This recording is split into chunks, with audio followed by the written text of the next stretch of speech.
décroché ton leadership et maintenant, comment vas-tu faire pour que tout se passe bien?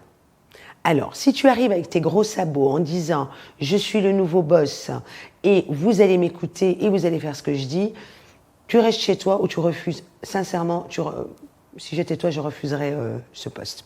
Par contre, si tu as cette envie d'inspirer, cette envie de motiver, cette envie d'écouter et de connaître ton équipe, ok, alors là, tu as un vrai leadership.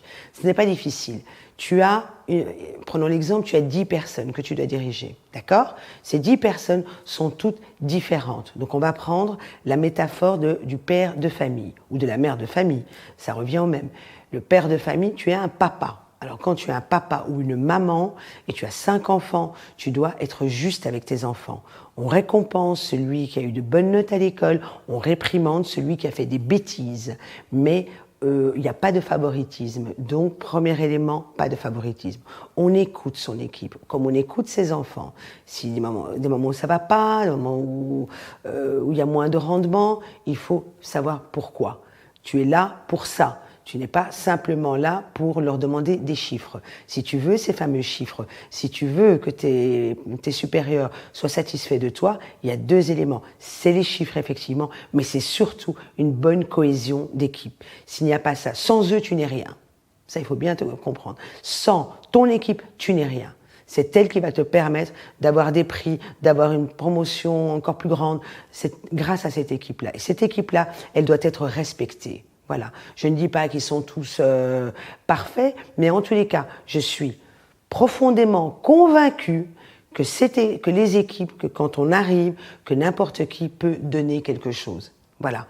Et donc, inspire-les, motive-les, écoute-les, donne-leur envie d'aller plus loin, donne-leur envie de te faire plaisir, donne-leur envie de se dépasser. Tu crois qu'ils ont envie de rester comme ça? Tu crois qu'ils n'ont pas envie aussi d'évoluer? Bien évidemment qu'ils ont envie d'évoluer. Mais comme beaucoup n'y arrivent pas parce que justement, le leadership n'est pas un bon leadership. Donc, ils restent comme ça sur place. Et ils ont un manque de motivation. Ils perdent confiance en eux. Donc, c'est à toi de leur donner cette confiance. C'est à toi de les motiver, de les inspirer. Donc, je répète toujours ces mots. Inspiration, motivation, écoute. C'est très important. Donne-leur des choses au départ. Quand tu arrives, donne-leur des choses à faire, un projet, un objectif à court terme. Voir un petit peu comment ils fonctionnent. Comme ça, tu peux les étudier. Si la direction ou tes supérieurs peuvent te donner des infos, prends tout ce que tu as à prendre.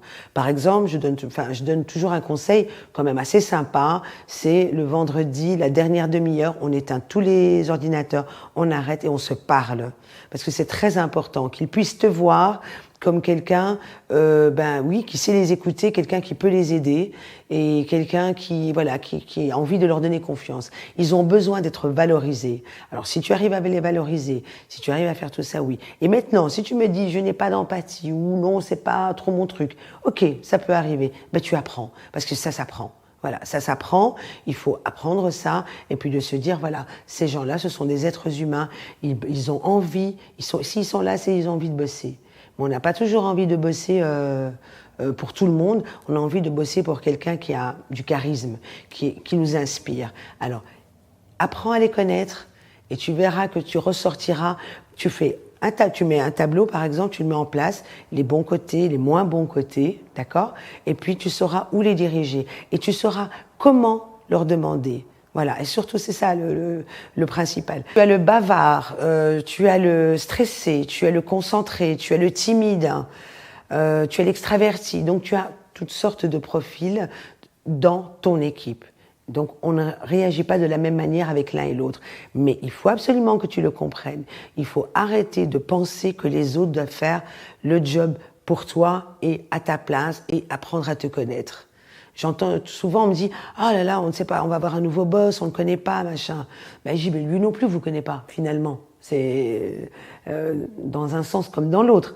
Donc, c'est très important. Un leadership doit apprendre à écouter, à connaître son équipe et surtout que chaque membre de ton équipe puisse venir sans peur te voir s'il y a un problème. Et tu verras à quel point tu vas avancer, mais à une allure incroyable, à une vitesse dingue, parce que tu auras pris le temps de connaître ton équipe. Voilà, ça c'est le plus important.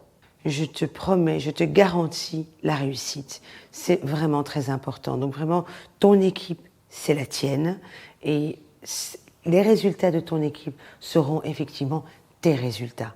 Donc n'hésite pas à prendre plus de temps pour connaître ton équipe et leur donner cette envie de se dépasser. Voilà, j'espère que je n'ai pas été trop dure, mais c'était important de l'entendre. Voilà.